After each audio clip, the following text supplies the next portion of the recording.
Salam sehat untuk kita semua.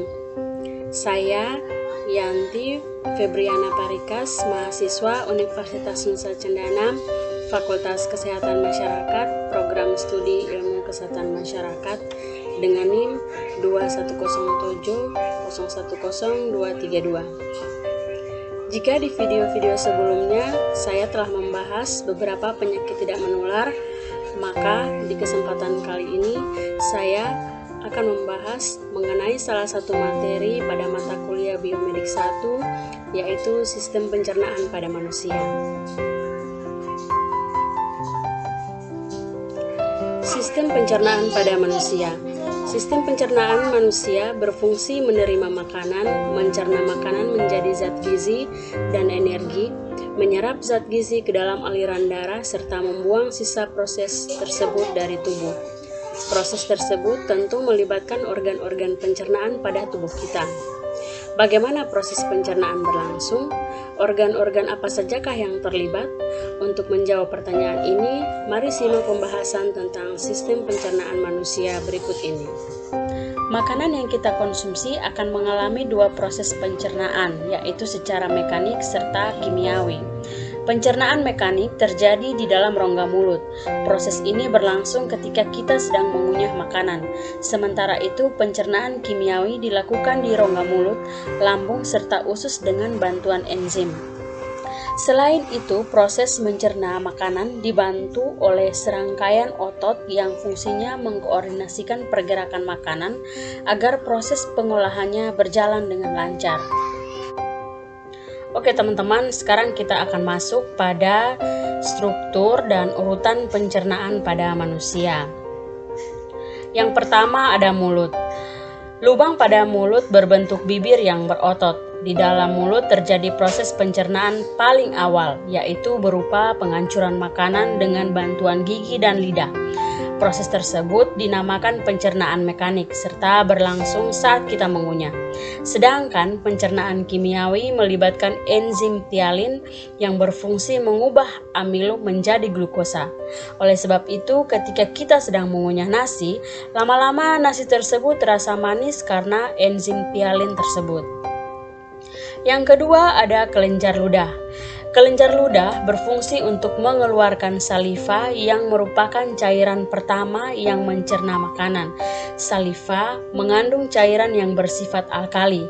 Kelenjar ludah yang utama adalah kelenjar parotis, kelenjar submandibularis, dan kelenjar sublingualis. Yang ketiga ada faring dan esofagus. Faring merupakan rongga yang terletak di belakang hidung, mulut, dan laring atau tenggorokan, memiliki panjang 7 cm, berfungsi sebagai penghubung antara mulut dan esofagus. Dinding faring tersusun atas 3 lapisan, yaitu mukosa, fibrosa, dan lapisan otot. Esofagus, sebuah tabung berotot yang panjangnya 20-25 cm. Pada esofagus terjadi gerakan kontraksi otot untuk menelan. Yang keempat ada lambung. Lambung merupakan ruang berbentuk mirip huruf J yang terletak di antara esofagus dan usus halus. Terdiri dari 4 bagian, yaitu kardia, fundus, korpus, dan sfinkter. Lambung berfungsi menerima makanan dari esofagus melalui orifisium kardiak sebagai penimbun sementara, serta terdapat kontraksi otot yang mencampur makanan dengan getah lambung. Pada lambung terdapat proses kimiawi, yakni pemecahan protein menjadi pepton, pembekuan susu, dan pencernaan lemak. Yang kelima ada usus halus. Usus halus adalah bagian saluran cerna di antara lambung dan usus besar. Memiliki struktur panjang yaitu 2,5 meter, bergulung dan mengisi sebagian besar rongga abdomen. Usus halus terdiri dari duodenum atau usus 12 jari, jejunum atau usus kosong, dan ileum atau usus penyerapan. Fungsi usus halus yaitu sekresi cairan usus, menerima empedu dan getah pankreas, memecah makanan menjadi bentuk yang lebih sederhana, absorpsi air, garam, dan vitamin. Yang keenam, teman-teman, ada usus besar. Usus besar memiliki panjang kira-kira 1,5 meter yang merupakan tempat sisa makanan lewat yang terdiri dari sekum, appendix, kolon, dan rektum. Refleks gastrolik terjadi ketika makanan di lambung dan menimbulkan peristaltik di dalam usus besar. Refleks ini menimbulkan defekasi atau pembuangan air besar. Yang ketujuh, ada anus. Anus merupakan lubang di ujung saluran pencernaan yang merupakan tempat bahan limbah keluar dari tubuh. Pembukaan dan penutupan anus diatur oleh sfinkter eksterna yang berfungsi menjaga saluran anus dan orifisium agar tertutup. Yang kedelapan, ada pankreas dan hati. Yang pertama, hati. Hati terletak di bagian atas rongga abdomen, pada sebelah kanan di bawah diafragma. Hati juga merupakan kelenjar terbesar di dalam tubuh manusia. Hati berperan penting dalam metabolisme termasuk penyimpanan glikogen, sintesis protein plasma, dan penetralan obat. Kemudian pankreas. Pankreas merupakan organ panjang pada bagian belakang abdomen atas dan berhubungan erat dengan duodenum. Memiliki panjang 15 cm yang terdiri dari kepala atau caput, badan pankreas atau korpus, dan ekor pankreas atau cauda. Pankreas berfungsi menghasilkan enzim pencernaan yang disalurkan duodenum serta insulin yang mengatur penyerapan glukosa. Yang kesembilan, ada kandung empedu. Kandung empedu merupakan organ sekitar 7-10 cm berbentuk terong yang dapat menyimpan sekitar 50 ml empedu yang dibutuhkan untuk proses pencernaan. Kandung empedu berwarna hijau gelap dan berada di bawah lobus kanan hati. Berfungsi menyerap tempat persediaan getah empedu yang pekat, yakni cairan alkali yang disekretkan oleh sel hati. Masalah kesehatan yang timbul terkait gangguan pencernaan. Ada beberapa masalah yang timbul, namun di sini yang akan saya bahas yaitu ada dua, yaitu yang pertama konstipasi.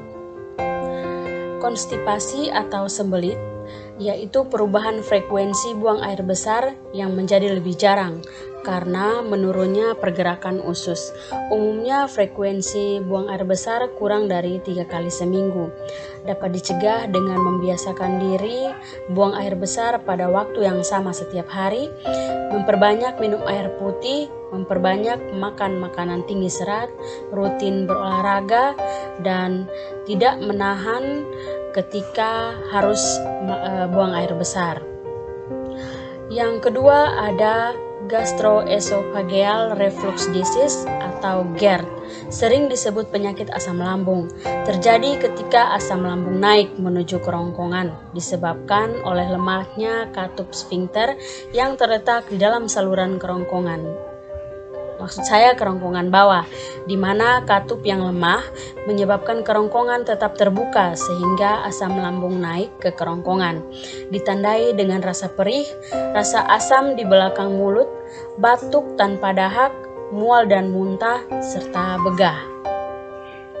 GERD dipicu oleh gaya hidup dan pola makan yang kurang baik, namun dapat dicegah dengan cara hindari mengkonsumsi jangka panjang dari zat-zat yang dapat mengiritasi perut, contohnya makanan yang dapat meningkatkan keasaman lambung, makanan berlemak maupun alkohol, menurunkan berat badan jika terjadi kegemukan, menghindari berbaring setelah makan.